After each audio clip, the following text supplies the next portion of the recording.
Have a good morning, everyone. Class 9th NCERT chapter number 1 संख्या पद्धति। Already संख्या पद्धति में जो डेफिनेशंस दिए गए हैं उनको हमने आपको दिया है, बताया भी है अपने फर्स्ट वीडियो में। संख्या पद्धति से रिलेटेड जो टर्म है, फर्स्ट है प्राकृत संख्या, जो 1 से स्टार्ट होते हैं, इनफाइनाइट जाते हैं, जिनको हम n से डेनोट करते हैं। पूर्ण संख्याएं, जिनको हम होल नंबर बोलते हैं, जिनको 0 से स्टार्ट किया जाता है और डिनोट किया जाता है कैपिटल लेटर W से। पूर्णांक संख्याएं यानी इंटीजर्स, जिनको हम कैपिटल लेटर Z से स्टार्ट करते हैं। पूर्णांक संख्याओं में होल नंबर, नेचुरल नंबर और उनके नेगेटिव दोनों आते हैं। फिर उसके बाद आता है परिमेय संख्याएं। परिमेय संख्याएं जिनको हम a/b के रूप में या p/q के रूप में एक्सप्रेस करते हैं, जहां पर q is not equal to 0 होता है। शांत दशमलव, इट मीन्स जो कम्प्लीटली डेसिमल में जिसका आंसर आ जाता है, रिपीटेड नहीं होता है। अशांत दशमलव क्या होता है?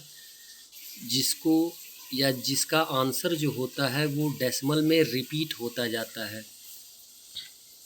जिसको हम लाइन ब्रैकेट या बार से एक्सप्रेस करते हैं।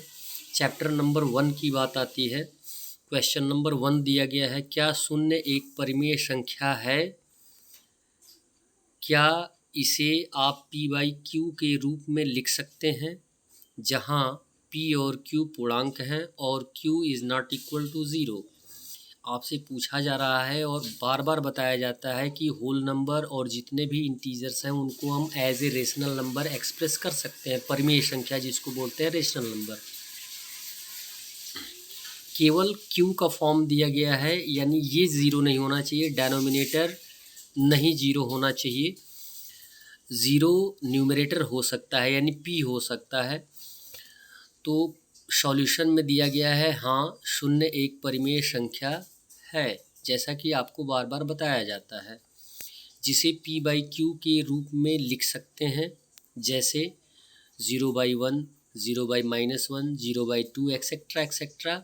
0 न्यूमरेटर हो सकता है, डेनोमिनेटर नहीं होगा, जहाँ पे p तथा q पूर्णांक हैं और q यानी एज ए डेनोमिनेटर 0 नहीं है। अतः 0 एक परिमेय संख्या है। क्लियर? नेक्स्ट क्वेश्चन आता है क्वेश्चन नंबर 2। 3 और 4 के बीच में 6 परिमेय संख्याएं ज्ञात करिए। परिमेय संख्याओं को ज्ञात करने के लिए आपके पास ढेर सारे रूल्स बताए जाते हैं। एट फर्स्ट तो आपको बहुत सा सिंपल रूल आपको बताया जाता है।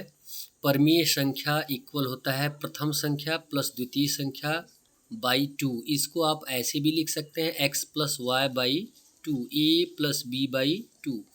यानी दो संख्याओं के बीच में जब हमें परिमेय संख्याएं ज्ञात करनी होती है तो एक को क्या मान लेते हैं, a मान लेते हैं, या x मान लेते हैं, या z मान लेते हैं, या p मान लेते हैं, और दूसरे परिमेय संख्या को कोई दूसरा नाम दे देते हैं। एक को प्रथम संख्या बोल देते हैं, दूसरी को द्वितीय संख्या बोल देते हैं। 3 और 4 के बीच परिमेय संख्या, 3 और 4 के बीच परिमेय संख्या x + y। 3 को x मान लीजिए और प्लस का सिंबल दीजिए, और 4 को y मान लीजिए, बाई 2 डिवाइड करिएगा तो 7/2 आ जाएगा। यानी 3 और 4 के बीच में एक परिमेय संख्या कौन सी हो जाएगी? 7/4। आप एक लाइन एक्सप्रेस करके यहाँ शो कर सकते हैं। यहाँ पे 3 दे दीजिए और लास्ट में 4 दे दीजिए। इनके बीचों बीच क्या आ गया? 7/2। आप जानते हैं किसी भी नंबर में जब हम 2 से डिवाइड करते हैं तो वह उस नंबर की हाफ होती है। हाफ मीन्स होता है आधा। क्लियर? और यहाँ पे बोला गया हाफ का मतलब क्या हो गया? अगर 3 और 4 के बीच में 7/2 को एक्सप्रेस करेंगे तो 3 क्या हो जाएगा? छोटा हो जाएगा, और 7/2 उससे बड़ा हो जाएगा, और एट लास्ट 4 आया है तो वो तो बड़ा ही रहेगा। अब हमें क्या ज्ञात करना है? अभी फ़िलहाल हमें कितनी परिमेय संख्याओं को ज्ञात करने के लिए बोला गया? 6 परिमेय संख्याओं को ज्ञात करने के लिए। हमने कितना फाइंड आउट किया है? एक ही। ये सिंपल रूल है, केवल एक रूल आप पहले सीख लीजिए, उसके बाद सेकंड रूल सीखने का मौका आपको मिलेगा। अब हम क्या करते हैं, इन दो रेशनल नंबर के बीच का फाइंड आउट करना फाइंड आउट करते हैं, यानी 3 को x मान लेंगे, 7/2 को y मान लेंगे। अब 3 और 7/2 के बीच परमेय संख्या ज्ञात करेंगे, तो क्या करेंगे, दोनों को ऐड करेंगे, बाई 2 करेंगे। क्लियर है। यदि आपको इस तरीके से समझ में नहीं आता है तो इसको 1/2 इन ब्रैकेट 3 + 7/2 लिख सकते हैं, यानी 2 से हमें क्या करना है, इसमें डिवाइड करना है इसके आंसर में। तो 1/2 ब्रैकेट में लिखेंगे, एलसीएम कितना आएगा, 2 आएगा, 2 3 जा 6 और यहाँ पे 7। अब ब्रैकेट हट जाएगा सॉल्व करने के बाद, तो 1/2 ऑलरेडी दिया गया है, ब्रैकेट के पहले कोई सिंबल नहीं है तो इनटू का सिंबल आ जाएगा और 6 + 7 13/2 हो जाएगा।